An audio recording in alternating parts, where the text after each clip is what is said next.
নবী মুহাম্মদুর রাসূলুল্লাহ সাল্লাল্লাহু আলাইহি ওয়াসাল্লামের কাছে এসে আয়াত নাযিল করলেন। কি আয়াতের অর্থ তো হেরা বোঝে, কাফেররা বোঝে, মুশরিকরাও বোঝে, আমরা তো বুঝি না। বুঝি কি? আমি যে আয়াত বললাম আপনারা কি বুঝলেন? কিছুই। আমি এতক্ষণ যেটা বললাম এই আয়াতের শানে নজর বললাম।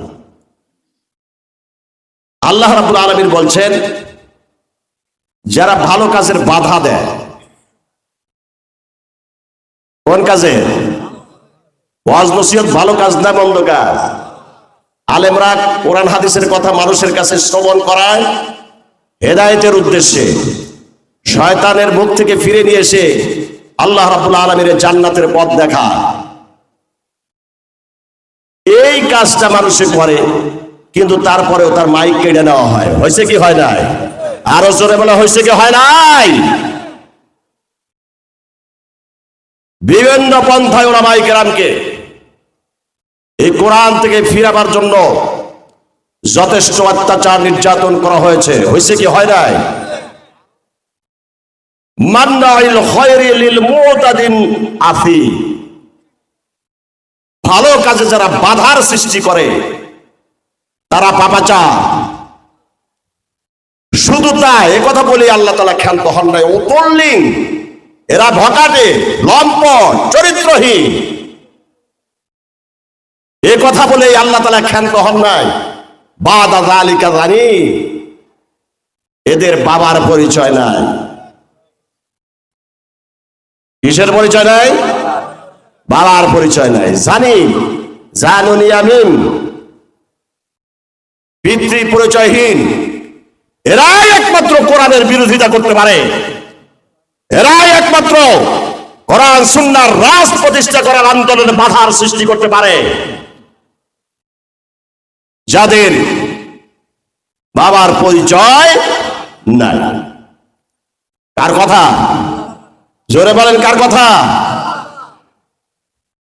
আমার ভাইয়েরা, আমার আমাদের নবীর সেই আদর্শ আজকে মুক্তভাবে আপনাদের সামনে কোরআন ও হাদিসের কথা আলোচনা করতে পারছেন উলামায়ে কেরাম, আপনারাও শুনতেও পারছেন। আল্লাহ রাব্বুল আলামিন আমাদের কবুল করেন, সকলে পড়ে আমিন। আমি যে কথাটা বলতে চাই আজকে কোরআনুল কারীমের সূরা আত-তাওবা, এখান থেকে একটি আয়াত তেলাওয়াত করেছি।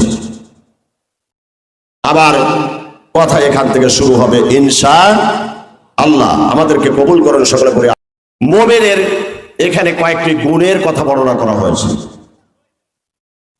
কয়েকটা গুণের কথা বর্ণনা করা হয়েছে এখানে। তাবুক নামের একটা যুদ্ধ সংঘটিত হয়েছিল। এই তাবুক যুদ্ধে রোমান সম্রাট হেরাক্কেল, আজকাল যেমন পৃথিবীতে আমেরিকা, রাশিয়া পরাশক্তি, তারা বিশ্বের উপর মাতবাড়ি করে, তাদের কথার বাইরে কোনো কাজ কোনো রাষ্ট্র করতে সক্ষম নয়। যে কোনো মুহূর্তে যে কোনো সরকারকে প্রতিহত করতে পারেন, ফেলে দিতে পারেন, উঠায় নিয়ে আসতে পারেন। সেই সময়কার পরাশক্তি রোম, পারস্য, এই পারস্যের সম্রাট হেরাক্কেল আল্লাহ নবীর সাথে যুদ্ধ ঘোষণা করেছেন। কার সাথে? নবী মুহাম্মদুর রাসূলুল্লাহ সাল্লাল্লাহু আলাইহি ওয়াসাল্লামের সাথে।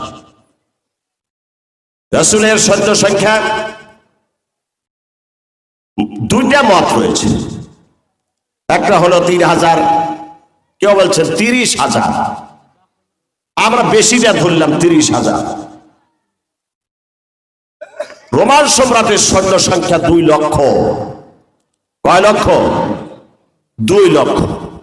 এই 2 লক্ষ সৈন্য নিয়ে রাসূলুল্লাহ সাল্লাল্লাহু আলাইহি ওয়াসাল্লামের সাথে মোকাবেলা করবে। আল্লাহর নবী মুহাম্মদুর রাসূলুল্লাহ সাল্লাল্লাহু আলাইহি ওয়াসাল্লাম তিনি যুদ্ধের একটা কৌশল অবলম্বন করেছেন। কৌশল হলো যে রাত্রি যখন হয়ে গেল তখন চুলার সংখ্যা বেশি করে দিয়েছে। চুলার সংখ্যা, চুলার আগুন জ্বালা রান্না করে খায় না, এখন কত সৈন্য আছে, চুলার সংখ্যা খুব বেশি। আর পায়খানার সংখ্যা করছেন কম। পায়খানার সংখ্যা হলো কম। 2 লক্ষ সৈন্য সামর্থ্য নিয়ে আসছে, যারা সমরস্ত্রে সজ্জিত। এমন বাহিনীর সেনাপ্রধান তিনি দেখতে পেলেন গোয়েন্দাদের মাধ্যমে যে পরিমাণ আগুন জ্বলতেছে রান্না করার কাছে, কি পরিমাণ সৈন্য আছে এখানে, এটা তারা আজ করতে পারছে না। সকালবেলা দেখে পায়খানা যা লাইন ধরেছে, এই লাইন ধরছে, তাহলে পায়খানা পেশাব করার জন্য এত বড় লাইন, তাহলে কি পরিমাণ সৈন্য এখানে আছে এটা ভাবা যাচ্ছে না। কি পরিমাণ সৈন্য! শুধু তাই নাই, সকালবেলা ওযু করার জন্য যখন মেসাক বাই করে দাঁত দিয়ে বসে, তখন এরা মনে করতেছে যে এমন অস্ত্র, যে অস্ত্র দাঁত দেয়া ঘষে দাঁত দেয়। সুবহানাল্লাহ বলেন না? আরো জোরে বলেন সুবহানাল্লাহ। মেসাক করে সাহাবায়ে কেরাম আজমাইন, আর কাফেরদের কনকরি শব্দ শুরু হয়ে গেছে, কয় দাঁত দিয়ে ধার দেয়। এমন অস্ত্র, যে অস্ত্র দাঁত দিয়ে ধার দেয়। সেনাপতির কাছে বললেন, সেনাপতি সসৈন্য নিয়ে চলে যাচ্ছে। রোমান সম্রাট হেরাক্লিসের কাছে যা বলছে যে এ পরিমাণ সৈন্য ভাষায় প্রকাশ করা যাবে না, আমাদের মতো 2 লক্ষ সংখ্যার সৈন্যের কাজ হবে না, এই যুদ্ধে মোকাবেলা করা সম্ভব নয়। জোরে বলে সুবহানাল্লাহ। সৈন্য সামন্ত নিয়ে পালাইছে। আল্লাহর নবী বিনা যুদ্ধে 3 দিন অবস্থান করলেন তাবুকের ময়দানে। বিনা যুদ্ধে তিনি তাবুক বিজয় করে তিনি ফিরে আসলেন। জোরে বলেন সুবহানাল্লাহ। তাহলে মেসওয়াক যে সুন্নাহ, আর এই মেসওয়াকের যে কত বড় দাম, তা আল্লাহ রাব্বুল আলামিনের শত্রুরা টের পাইছে, কিন্তু আমরা মুসলমানরা টের পাই না। মুসলমানরা টের পাই না এই মেসওয়াকের কত বড় দাম, আর এই মুসলমানের ঈমানি শক্তি কত বড় পাওয়ার, এটা মুসলমানরা টের পায় না। আমার ভাইয়েরা, সেই যুদ্ধেও 80 জনের মতো সাহাবী তারা যুদ্ধে অংশগ্রহণ করে না। কয়জন? 80 জনের মতো সাহাবী। খেজুর একটা বৎসরে খাওয়া পেকে গেছে, এই খেজুর এখন না পারলে নষ্ট হয়ে যাবে। আর এই সময় যুদ্ধের ঘোষণা, আমাদের মতো ইমানদার যদি হইতো, অবস্থাটা কেমন হইতো বলেন তো দেখি। যে খাবার, এই ধান পেকে গেছে, এই পাকা ধান থুইয়া কি আর যুদ্ধের ময়দানে যাওয়া যায়? সারা বছর না খেতে হবে। খাবার দাবারের মালিক কে? আরো জোরে বলেন কে? পিছনের ভাইরা বলেন কে? আরো জোরে বলেন কে? রিজিকের মালিক হলেন আল্লাহ। আল্লাহ বলে ওমা মিন দাব্বাতিন ফিল আরদি ইল্লা আলাল্লাহি রিজকুহা। পৃথিবীর জমিনে এমন কোন সৃষ্টি আমি করি নাই যার খাবার আমি জোগাড় করি নাই। অতএব রিজিকের ভয় যদি মুসলমান করে, তার ঈমান আছে বলে মনে হয় না। তবে বাংলাদেশে এই 5ই আগস্ট এদেশের বাংলাদেশের মানুষেরা ঈমানের পরিচয় দিয়েছে। জোরে বলে সুবহানাল্লাহ। আরো জোরে বলে সুবহানাল্লাহ। কথায় কথায় মনে পড়ে। কষ্ট হবে আপনাদের, পেছনে কষ্ট হবে। একটু হাত তুলে তাকবীর দেন, নারায়ে তাকবীর। আর জোরে বল নারায়ে তাকবীর। ভাইরা, বুড়ো হয়ে গেছি তো, কত পাওয়ার আর এখন নাই। এখন যতটুকু আল্লাহ এত সভা করবেনই পারি নেই, অনুমতি নাই। আমার এক দারোগা ফোন দিয়ে কয়, হুজুর আল্লাহর রাস্তায় মাফ করবেন। কেন? আপনি আমার কাছে কি অপরাধ করেছেন? কয়, হুজুর আমার হাত দিয়ে লেখাইলো এই বক্তা বিতর্কিত। এই বক্তা কি বিতর্কিত। অতএব আমি আপনার কাছে ক্ষমা চাই, আমাকে আল্লাহর রাস্তায় মাফ করবেন। তাহলে ভালো মানুষও আছে, আছে না নাই? আছে। আমার ভাইরা, সেই যুগে এমন একটি পরিবেশে সৃষ্টি করেছিল যে আব্রাহা আল্লাহর ঘর ভাঙবার জন্য আসছিল বিশাল বিশাল হাতি দিয়া। বলছে তা আলাম তারা কাইফা ফাআলা রাব্বুকা বিআসহাবিল ফিল। বড় বড় হাতি নিয়ে আব্রাহার মতো মানুষ নেতা হয়ে আল্লাহর ঘর ভাঙবার জন্য আসে। আমার আল্লাহ রব্বুল আলামিন এত বড় বাহিনী নাই, লাগে না তার কাছে। কি বলেন ঠিক না ঠিক? একটা কথা বলে যাই, ছোট্ট ছোট্ট পাখিগুলো আসে ঝাঁকে ঝাঁকে, আমার আল্লাহ ডাক দেয়া করে জাহান্নামের ফেরেশতা, ও জাহান্নামের ফেরেশতা, ওই জাহান্নামের ভিতরে পোড়া পোড়া পোড়া পোড়া ছোট্ট ছোট্ট যে সমস্ত পাথরগুলো, ওই পাথরগুলো তোমরা নিয়ে এসে ওই বাইতুল্লাহর পাশে জড়ো করে দাও। জোরে বলে সুবহানাল্লাহ। কোন পাথর? জাহান্নামের ছোট্ট ছোট্ট পাথরগুলা জাহান্নামের মালিক ফেরেশতার অর্ডারে সব ফেরেশতাদের চুবাকার হয়ে গেল। এখন আমার আল্লাহ ডাক দেখায়, ওই ছোট্ট ছোট্ট পাখিগুলো আসতেছে ঝাঁকে ঝাঁকে, ওই একটা মুখে নেয় আর দুই পায়ে দুই সেমটির মধ্যে দুইটা নেয়, নিয়ে ওই হাতি বাহিনীর মাথার উপর ফেলে। ওই মাথার উপরে ফেলার সঙ্গে সঙ্গে তারা এমন ভাবে মাথায় পছন্দ করে, সমস্ত শরীরে পছন্দ করে, শুধু মানুষই নয়, ওই হাতিগুলা সহ পয়সা তারা ধ্বংস হয়ে যায়। চিৎকার দিয়ে বলেন সুবহানাল্লাহ। কেউ বলে সমুদ্র থেকে আসে, আর কেউ বলে না মা মেনার ঘর থেকে ঝাঁকে ঝাঁকে পাখি বের হয়। সুবহানাল্লাহ বলে। কেমনে বের হয়?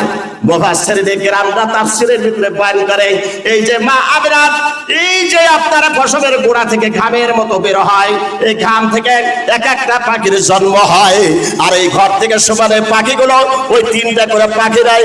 আর আপনার সেই আব্রাহার সৈন্য বাহিনীর উপরে মারার কারণে আমার আল্লাহর ঘর যেমনি অবস্থায় তেমনি থাকলো, কিন্তু আব্রাহা দুনিয়ার জমি থেকে নিশ্চিহ্ন হয়ে গেল। কি বলেন ঠিক না ব্যাঠি?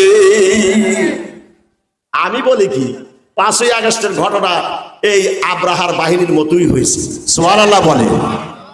এই ছোট ছোট বাচ্চাগুলো আল্লাহ তাআলা তার ভিতরে কেমন ঈমান দান করেছে।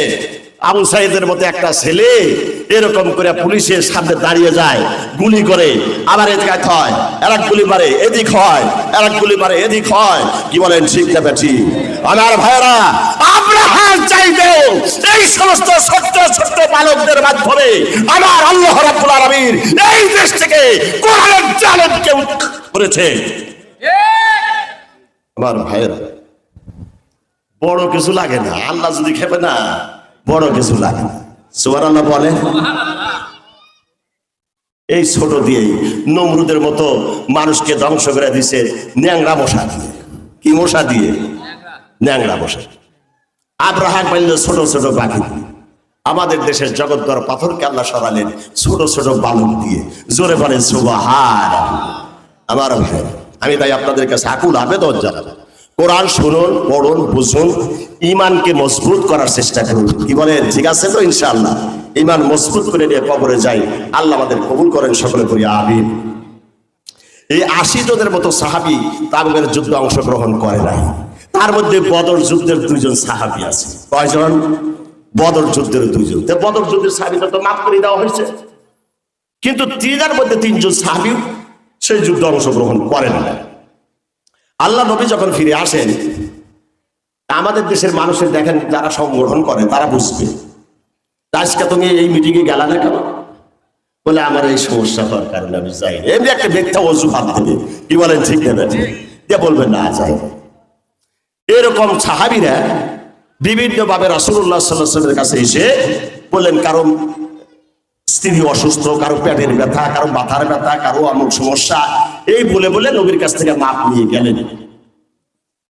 কিন্তু 3 জন সাহাবী দেখলেন যে না, আল্লাহর কাছে মিথ্যা, আল্লাহর নবীর কাছে মিথ্যা পাহারা দিয়া মুক্তি এখন পাওয়া যেতে পারে, কিন্তু আল্লাহর নবীর কাছে কোনো কিছু গোপন রাখা হবে না।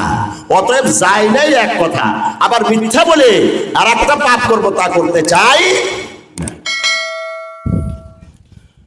আল্লাহ নবী সাহাবী হযরতে মুরারা বিন রাবিয়া, হেলাল বিন উমাইয়া, কাব বিন মালিক রাদিয়াল্লাহু তাআলা আনহুমা, এই 3 জন সাহাবী বদর যুদ্ধের 2 জন বুড়া মানুষ আর একজন যুবক মানুষ, তিনি হলেন কাব বিন মালিক রাদিয়াল্লাহু তাআলা আনহু। বুখারীর হাদিস যখন আমি কাইদাল ক্লাসে আমার মুহাদ্দিস তিনি পড়ান, এই হাদিসটা যখন পড়ায় তখন কলিজা সেই সময় আবার থরথর করে কেঁপে উঠেছে। আল্লাহ নবী মুহাম্মদুর রাসূলুল্লাহ সাল্লাল্লাহু আলাইহি ওয়াসাল্লামের দুইজন সাহাবী সত্য কথা, তিনজন সাহাবী সত্য কথা বলার কারণে আমার নবীর আজ্ঞা বললেন, তোমরা সমাজ, তোমাদের সমাজ বয়কট করা হলো, তোমাদের সাথে সাহাবীরা সালাম কালাম করবে না, তোমরাও সাহাবীদের সালাম কালাম করতে পারবে না, তোমাদের সাথে কোনো সমাজ জামাত হবে না, তোমরা এক ঘরে করে থাকো, তোমরা তিনজনই এক ঘরে হয়ে যাও। আমাদের দেশের যে সমস্ত ইমানদার তাদের কাছে তো সত্য মিথ্যা কথা বেঁচে গেল আর সত্যি কথা বলে আবার আমার সমাজ কি ধর্ম করবো। কিন্তু বদর যুদ্ধের সাহাবী তাদের মাফ করে দেওয়া হয়েছে, এরপরে তাদের সমাজ থেকে বয়কট করে দেওয়া হলো। হযরত কাব বিন মালিক রাদিয়াল্লাহু তাআলা আনহু তিনি মসজিদে নববীতে যান, নামাজ আদায় করেন, একটু তাকায় দেখেন আল্লাহর নবী আমার দিকে তাকায় কিনা, সাহাবীদের সালাম দেওয়া হয়, সালামের জবাব দেয় না সাহাবীরা। কাব বিন মালিক রাদিয়াল্লাহু তাআলা ডাক দিয়ে বলেন, এই পৃথিবীটা যেন একটা ছোট্ট এমন একটা মুষ্টির মতো আমার কাছে হয়ে গেল, আমি বুঝতে পারি না আমি কতবার রাসূলকে সালাম দিলাম, রাসূল পর্যন্ত সালামের জবাব দেয় না, সাহাবীরা সালামের জবাব দেয় না।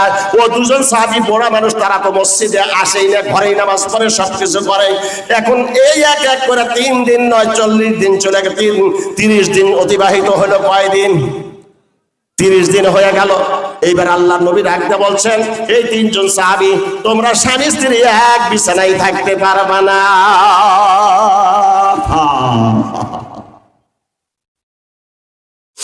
স্ত্রী স্বামীর খেদমত করতে পারবে না। আমার ভাইয়েরা, হেলাল বিন উমাইয়া অথবা মুরারা বিন রাবি, আমি ভুলে গেছি, দুজনের একজন খুব বুড়া মানুষ, স্ত্রীর সান্নিধ্য ছাড়া তার চলতে পারে না, তাকে ধরে তোলা লাগে, উঠে বসার লাগে, ওজুর পানি দেওয়া লাগে, খাবার দেওয়া লাগে।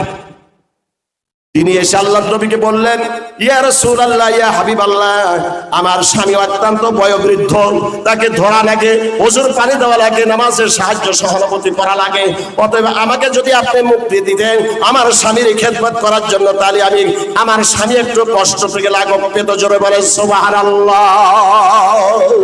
আমার আল্লাহ রাব্বুল আলামিন নবী বললেন, যাও, তোমাকে পারমিশন দেওয়া হলো।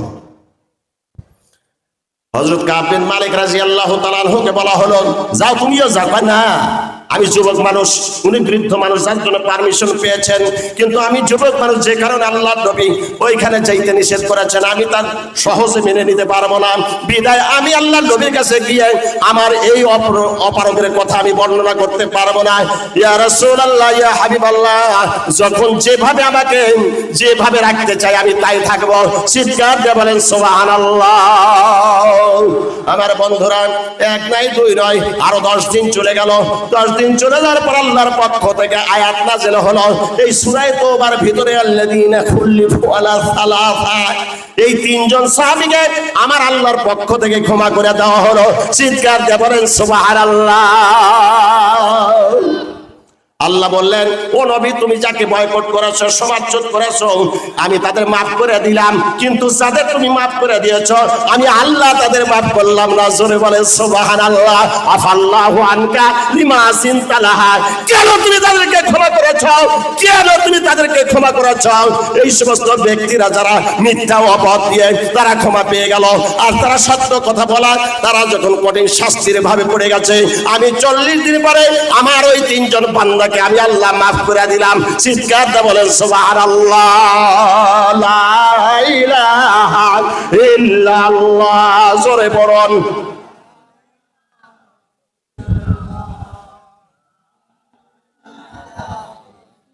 ওয়াজ করা কঠিন, যেরকম দেখতেছি শ্রোতার অবস্থা, কালমার জেকেরই এইরকম অবস্থা, তারপরে আর ইমান আর কত মজবুত হবে? এরও অন্তর খুলে এরা আল্লাহ তাআলার এই শকর, যেই কালেমা পড়ে কাফের মুশরিকরা মুসলমান হয়ে জান্নাতের সার্টিফিকেট নিয়ে তারা কবরে চলে গেছে। আর মুসলমানের ইমানি দুর্বলতা এত যে কালমার জিকিরটা কলমের ভিতর থেকে বের হচ্ছে না, মুখে জবানে আসছে না। আল্লাহ ইচ্ছা করলে জবান বন্ধ করে দিতে পারে কি পারে না? আরো জোরে বলেন, পারে কি পারে না? এটা জোরে জোরে বলেন, লা ইলাহা ইল্লাল্লাহ।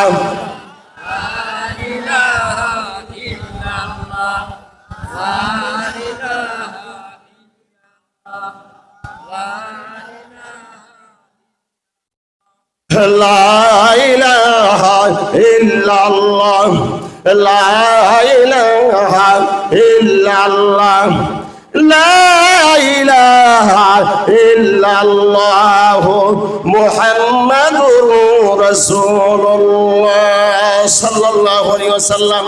আমি এখন আমার বক্তব্যের কাছে ফিরে আসি। ঐতিহাসিক পটভূমির কিছুটা আমি আলোচনা করেছি, এই জন্য সূরাটার নাম হয়েছে সূরা তাওবা। যেহেতু তিনজন সাহাবীকে আল্লাহ ক্ষমা করে দিলেন, এই জন্য এই সূরাটার নাম দিয়েছেন আল্লাহ সূরায়ে আত-তাওবা। মানুষ যত পাপ করুক, আল্লাহর কাছে যদি ক্ষমা চায়, তওবা করে ফিরে আসার ডাক দেয় আল্লাহ আল্লাহ বলার সাথে সাথে আবার আল্লাহ খুশি হয়ে বান্দাকে মাফ করে দেয়। জোরে বলেন সুবহানাল্লাহ। এখানে কয়েকটা বিষয়, মোমেনদের যে কাজ, একটা হলো সৎ কাজের আদেশ, একটা হলো অসৎ কাজের বাধা, আর একটা হলো নামাজ প্রতিষ্ঠা করা, আর একটা হলো যাকাত আদায় করা। 5 নাম্বার হলো রাসূলের ইতাআত করা। জোরে বলেন সুবহানাল্লাহ। কয়টা হলো? মূলনীতি কয়টা হয়েছে? আরো জোরে বলেন, পিছনে ভাড়া বলেন, মূলনীতি কয়টা হয়েছে? 5টা। 1 নম্বরে সৎ কাজের আদেশ করা, 2 নম্বরে অসৎ কাজের নিষেধ করা, 3 নম্বরে নামাজ প্রতিষ্ঠা করা, 4 নম্বরে যাকাত ভিত্তিক অর্থনীতি চালু করা, আর 5 নম্বর হলো রাসূল যে আদর্শ নবী, তার অনুসরণ করলে আমি একজন পাক্কা মুমিন হতে পারবো, সেই আদর্শ অনুসরণ করা। আল্লাহ নবী বললেন, আল্লাহ রাব্বুল আলামিন বললেন, যে মুমিনের ভিতরে 5টা গুণ থাকবে, আল্লাহ রাব্বুল আলামিন উলাইকা সায়ারহামুহুমুল্লাহ, এদেরকে পুরো আল্লাহর অফুরন্ত নিয়ামত শান্তি দিয়া আল্লাহ ঢেকে দেবেন। জোরে বলে সুবহানাল্লাহ। এক এক করে এখন কিছু কথা আলোচনা করা যাক। আল্লাহ রাব্বুল আলামিন আমাদের কবুল করেন, সকলে করে আমিন।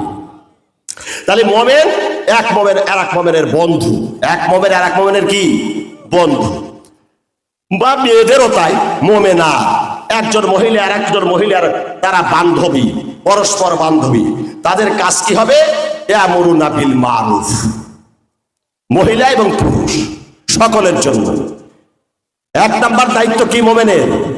আমি আপনি মুমিন মুসলমান ইমানদার ঘোষণা করেছি, আমার মুখ দিয়ে 3টা কথা আমাকে বলতে হয়, যে মুখে বিশ্বাস, মুখে অন্তরে বিশ্বাস করা, মুখে স্বীকৃতি দেওয়া, আর কাজে তা বাস্তবায়ন করা। এর নাম হলো ঈমান। এর নাম কি? আর ঈমানের 7টা শাখা রয়েছে। আমানতু বিল্লাহি ওয়া মালাইকাতিহি ওয়া কুতুবিহি ওয়া রুসুলিহি ওয়াল ইয়াউমিল আখিরি ওয়াল কদরিহি ওয়া খাইরিহি ওয়া শাররিহি মিনাল্লাহি তাআলা ওয়াল বা'থি বা'দাল মাউত। আছে না নাই? আমার বন্ধুরা, আমার আল্লাহ রাব্বুল আলামিন ডাক দিয়ে বলে, বাবেন তোমরা যদি এই 5টা কাজের অনুসারী হতে পারো, 5টা কাজ যদি তোমাদের মধ্যে থাকে, ব্যক্তি, পরিবার, সমাজ, রাষ্ট্রের সর্বক্ষেত্রে আল্লাহ রাব্বুল আলামিনের রহমত আর বরকত এই দুনিয়ার মানুষেরা ওই বিশ্ব এসেও তোমাদেরকে ক্ষতিগ্রস্ত করতে পারবে না। তোমাদের অভাব হবে না, খাদ্যের অভাব হবে না, পরনের বাসস্থানের কোনো অভাব হবে না। ব্যক্তি যদি আমল করে, ব্যক্তির ভিতরে আল্লাহর রহমত নাযিল হতে থাকবে। আর যদি তার সমাজ পরিবার যদি তার এটা মান্য করে, পরিবারের ভিতরে শান্তি প্রতিষ্ঠিত হবে। সমাজ যদি 5টা কাজের দায়িত্বভার গ্রহণ করে, তাহলে সমাজকে ভালো হয়ে যাবে। একটা রাষ্ট্র যদি 5টা কাজের মূলনীতি গ্রহণ করে, আমার আল্লাহ ডাক দেয়া বলে, ওই রাষ্ট্রে কোনোদিন অশান্তি হবে না। চিৎকার দেয়া বলেন সুবহানাল্লাহ। আছে সৎ কাজের আদেশ আছে আমার দেশে, আছে। মৌলবীরা যা কয় সবার শান্তি থেকে তুই শেষ। আমাদের আইন কানুন, আমাদের সামাজিক ব্যবস্থাপনা আছে কি? আছে।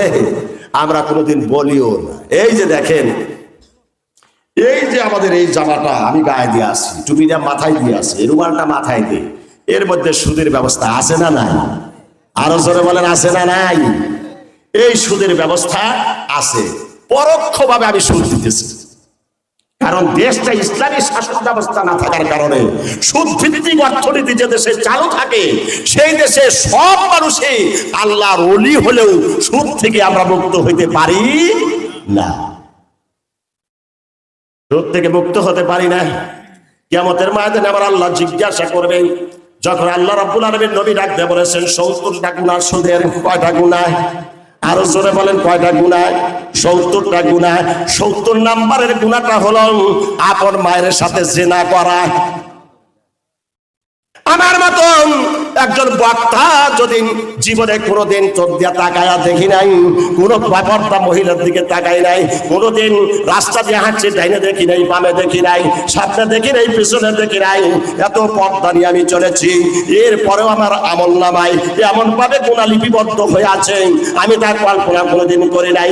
কাল কিয়ামতের ময়দানে আমার আল্লাহ আমল নামা যখন তোমার সামনে উপস্থিত করে দেখাবেন, আলম কি বলে, ফামাই ইয়ামাল মিসকালা যাররাতিন খায়রান ইয়ারা। এর আগে একটা কি আল্লাহ তাআলা দেখাবেন, আল্লাহ তাআলা সকল মানুষকে দেখাবেন যে এই যে তোমার কর্মফল, তুমি যা করেছো জীবনে সব কাজগুলো আমার সামনে উপস্থাপন করা হবে। আমার আমল নামে দেখবে, আমার আমল নামে লেখা আছে আমার পায়ের সাথে জেরা করেছি, পাপটা লিপিবদ্ধ হয়ে আছে। আল্লাহ রাব্বুল আলামিনের কাছে বলবেন, ইয়া রাব্বুল আলামিন, এখানে অবিচার করা হয়েছে, অসম বন্টন করা হয়েছে, এমন কাজটা আমার জীবনে আমি করে নাই। আমি ডাইনেও তাকাই নাই, বামেও তাকাই নাই, সামনে দেখি নাই, পিছনে দেখি নাই, নামাজ পড়েছি, করেছি, আমি তাহাজ্জুদ করেছি, সাকাও আমি চাষের নামাজ পড়লাম, এর পরেও কেন আমার আমল নামাই এই মায়ের সাথে জেরা করেছি পাপখানা লিপিবদ্ধ হয়ে আছে। আমার আল্লাহ ডাক দেয়া বলবে, কিয়ামতের ময়দানে বান্দা সব ঠিক আছে, কিন্তু তোমার সমাজ ব্যবস্থা, তোমার সামারিক সুদ ভিত্তিক অর্থনীতি চালু ছিল, কিন্তু তোমার এই ইমানদার ব্যক্তি, তুমি নামাজ পড়লে, তাহাজ্জুদ করলে, সাকাও আমি সব করেছ, কিন্তু একদিনে তো এই সুদের বিরুদ্ধে তুমি একটা কথাও বলো না। এই সুদের বিরুদ্ধে একটা কথা বলো নাই। মনে হইতেছি জান্নাত পায়ে গেছি। কি বলেন, ঠিক না? জান্নাত পায়ে গেছি। আমার ভাইরা, হজ করি আর যাকাত দেই, অর্থনীতি যাই পালন করি, পরের হক যদি আমি গ্রহণ করি, আত্মসাৎ করি, এমন কাজ যদি আমি করে ফেলি, একজনের হককে আমি মেরে দিয়েছি, এই কাজ যদি আমার মধ্যে থাকে, আমি যদি হজ করতে যাই, হজ করার পরে আপনি যদি মৃত্যুবরণ করে বাইতুল্লাহ শরীফের ভিতরেও যদি আপনার দাফন কাফন করা হয়, এরপরে ওই ব্যক্তির জাহান্নাম ছাড়া উপায় নাই, জাহান্নাম ছাড়া উপায় নাই, যেহেতু আপনি অন্যের হক মেরে দিয়েছেন। বর্তমান সমাজ ব্যবস্থা দেখেন, একান্তর মন্ত্রী ঘরে এক নয়, দুই নয়, আপনার পেপার পত্রিকা খুললে দেখা যায়, আপনার ফেসবুকের মাধ্যমে দেখা যায়, একটা নেতা খেতার বাড়িতে এক নয়, দুই নয়, 300-400টা বাড়ি বিদেশে করা হয়ে গেছে। কি বলেন, চিৎকারটা বলেন, ঠিক না ব্যাঠি? জনগণের টাকা আত্মসাৎ করা, হায় হায়, কত লাগে একটা মানুষের জীবন চালাতে, কত লাগে। কোন বাড়িতে এখন দেখা যাচ্ছে পুলিশ যখন যায়, বস্তা বস্তা টাকা, বস্তা বস্তা স্বর্ণ, হাজার হাজার বাড়ি ঘর সব কিছু করেছে। সেই বেগম পাড়া নাম ধুইছে আমাদের দেশে মন্ত্রী এমপিরা, সচিবরা, বড় লোকেরা যে সমস্ত বাড়িগুলা ওখানে করেছে, নিজেদের বেগমদের ওখানে রাখে, আর ওরা এই দেশে এসে লুটপাট করে। এই জন্য ওই দেশের পাড়াটার নাম দেওয়া হয়েছে বেগম পাড়া। হায় হায় আমার ভাইয়েরা, আমি অনুরোধ করব, তাহলে দেশটা কোরআন এবং সুন্নাহ ভিত্তিক, যাকাত ভিত্তিক অর্থনীতি চালু হোক। এটা আমাদের চাওয়া পাওয়ার দরকার আছে না নাই? আরো জোরে বলেন, আছে না নাই? আমার ভাইরা, আল্লাহ নবী মুহাম্মদ রাসূলুল্লাহ সাল্লাল্লাহু আলাইহি ওয়াসাল্লাম দুনিয়ার জমিন থেকে চলে গেলেন। হযরত আবু বকর সিদ্দিক রাদিয়াল্লাহু তাআলা খেলাফতের দায়িত্বে বসে আছেন। একজন সাহাবী রাখতে বললেন, না না, আমি আর যাকাত দেব না, যাকাত দেওয়ার মতো পজিশন আর নাই। আল্লাহ নবীর সাহাবী হযরত আবু বকর সিদ্দিক রাদিয়াল্লাহু তাআলার মতো এমন দয়াদ্র মানুষ, এত নরম মেজাজের মানুষ, তিনি খেপে গেলেন। সমস্ত সাহাবীরা বলে উঠলেন, হে আবু বকর আমিরুল মুমিনিন, আপনি এমন খেপছেন কেন? না, এই আল্লাহর ফরজ কাজের উপর হস্তক্ষেপ করেছে। আল্লাহ বলছেন যাকাত ভিত্তিক অর্থনীতি চালু করো, আর সে যাকাত দিতে মন মানসিকতা অপ্রস্তুত করে ফেলেছে। অতএব আল্লাহর হুকুম এই দুনিয়ার জমিনে বাস্তবায়ন করতে একটা হুকুম যদি কেউ না মানে, আমি আল্লাহ রাব্বুল আলামিনের পক্ষ থেকে খেলাফতের দায়িত্ব পেয়েছি। আমি যতক্ষণে খেলাফতের দায়িত্বে রয়েছি, যাকাত দেবে না ওই মানুষটা মুমিন হতে পারে না, ওর বিরুদ্ধে জিহাদ আমার জন্য ফরজ হয়ে যায়। হায়রাবা, আমাদের দেশে এনজিও সরাসরি, কি বলেন, ঠিক না ব্যাঠি? আমাদের দেশের এনজিও ছড়াছে। এমন একটা মানুষ নাই যে এনজিও সুদের সাথে আমরা জড়িয়ে নাই। কি বলেন ঠিক না? আল্লাহ নবী সাহাবীরা বললেন, হুজুর এত মসজিদ হবে কিয়ামতের আগে? কয় হ্যাঁ, মসজিদ হবে, সুন্দর হবে, টাইলস করা হবে, মোজাইক করা হবে, মুসল্লি ভরিয়া থাকবে, কিন্তু ঈমান থাকবে না। সাহাবায়ে কেরাম যখন এই কথা বললেন, আল্লাহ নবী যখন এই কথা বললেন, তখন সাহাবীরা বললেন, ইয়া রাসূলুল্লাহ, কি বলেন যে মুসল্লি ভরা মসজিদ, সেই মুসল্লিদের ঈমান থাকবে না? আপনি কি কথা বলেন? হ্যাঁ, সব মুসল্লি সুদের সাথে জড়িয়ে থাকবে, সুদ যাদের ভিতরে আছে ওদের ঈমান নাই, ঈমান নাই, আল্লাহ নবী তা বললেন। আর আমি দেখি বর্তমানে যে ইমামেরও সুদের সাথে জড়িয়ে আছে, ইমাম যিনি নামাজ পড়ান, খুতবা দেন, তিনিও সুদের সাথে জড়িয়ে আছেন। তাহলে মুসল্লিরও ঈমান নাই, খতিবেরও। কি বলেন? মিথ্যা কথা বলতেছি? মিথ্যা বলতেছি? বাস্তব প্রমাণ দেব আমি। আমার ভাইরা, আল্লাহ রাব্বুল আলামিন ডাকতে বললেন, ইয়ামুরুনা বিল মারুফ। আমি একজন ইমানদার ব্যক্তি, আমার দায়িত্ব হলো যাকাত ভিত্তিক অর্থনীতি চালু করা আর সুদ ভিত্তিক অর্থনীতি বন্ধ করে দেওয়া। এটা আমার দায়িত্ব। কি বলেন ঠিক না ঠিক? আমার বন্ধুরা, সমাজে আমার সুদ ভিত্তিক অর্থনীতি চালু আছে, আমি যদি এটাকে বন্ধ করার জন্য ইমানের দায়িত্ব আমি বলি আর না হয় কাজ না করি, তাহলে আল্লাহ রাব্বুল আলামিনের কাছে আমি ইমানদার ব্যক্তি হয়ে কবরে চলে যেতে পারবো না। আর কবরে যদি ইমানদার ব্যক্তি হয়ে কবরে না যেতে পারি, আমার আল্লাহ রাব্বুল আলামিনের নবী মুহাম্মদুর রাসূলুল্লাহ সাল্লাল্লাহু আলাইহি ওয়াসাল্লাম কিয়ামতের ময়দানে সুপারিশ করে আমাদেরকে জান্নাতে নিয়ে যাবেন না। আল্লাহ নবী তো জন্ম থেকে মওত পর্যন্ত উম্মত আর উম্মত। কি বলেন ঠিক না? উম্মত আর উম্মত। ইয়া উম্মতি, ইয়া উম্মতি, জন্মাও কা ইয়া উম্মতি, মরার সময় কা ইয়া উম্মতি, ইয়া উম্মতি। আমার উম্মতের কি দশা হবে? আমার আল্লাহ কয়, এ নবী পাগল, আপনি হলেন রহমাতুল লিল আলামিন আর আমি হলাম রাব্বুল আলামিন। তার মানে আমার পরিধি, আমার এরিয়া যতটুকু, আপনার এরিয়াও ততটুকু। অন্যান্য নবীদের সমাজের মধ্যে, দেশের মধ্যে, বংশের মধ্যে নবী পাঠাইছে। কি বলেন ঠিক না? আল্লাহ কয় আপনাকে বলেন আরসালনাকা রাহমাতাল লিল আলামিন, আপনাকে রহমত স্বরূপ, বিশ্ব জগতের রহমত স্বরূপ আপনাকে প্রেরণ করেছি। জোরে বলেন সুবহানাল্লাহ বিহামদিহি। অতএব আপনার এরিয়া আর আমার এরিয়া সমান। সুবহানাল্লাহ বলবেন না? কয় নবীগণ, আমার এই কোরআন মাফিক, আপনার সুন্নাহ মাফিক যারা জীবন, ব্যক্তি, পরিবার, সমাজ, রাষ্ট্র প্রতিষ্ঠা করতে আন্দোলন করবে, সংগ্রাম করবে, ঈমানের তাগিদে কাজগুলা করবে, তারা হলো আপনার উম্মত। আর কিয়ামতের ময়দানে তাদের ভিতরে যত ত্রুটি বিচ্যুতি হবে এগুলো আমি ক্ষমা করে দেব, কারণ আমি আল্লাহ থাকবো সামনে আর আপনি নবী থাকবেন পরে। আমার আপনার উম্মতরা থাকবে মাঝখানে। আমি আল্লাহ যদি সামনে থাকি আর আপনি নবী যদি পিছনে থাকেন, আপনার উম্মতরা যদি মাঝখানে থাকে, তাহলে আপনার উম্মত এত ব্যস্ত হলেন কেন? চিৎকার দিয়ে বলেন সুবহানাল্লাহ, নারে তাকবীর। মুসলমানের চেতনা এখনো ফেরে নাই, ওই যে বসে আছে, কিচ্ছুই পায় না। হোশ ফিরবো আরো কিছুদিন পরে। তাহলে বোঝা গেল যে ইমানের চেতনায় উদ্বুদ্ধ হয়ে আল্লাহর হুকুম যথাযথভাবে নিজে পালন করতে হবে, আর সেটা সমাজ রাষ্ট্রে প্রতিষ্ঠা করার আন্দোলনে শরীক হতে হবে। তাহলেই সেই ব্যক্তি ওই আল্লাহ আর নবীর মাঝখানে থাকবে, আর মাঝখানে থেকে আল্লাহ তাআলার জান্নাতে চলে যাবে। জোরে বলে সুবহানাল্লাহ।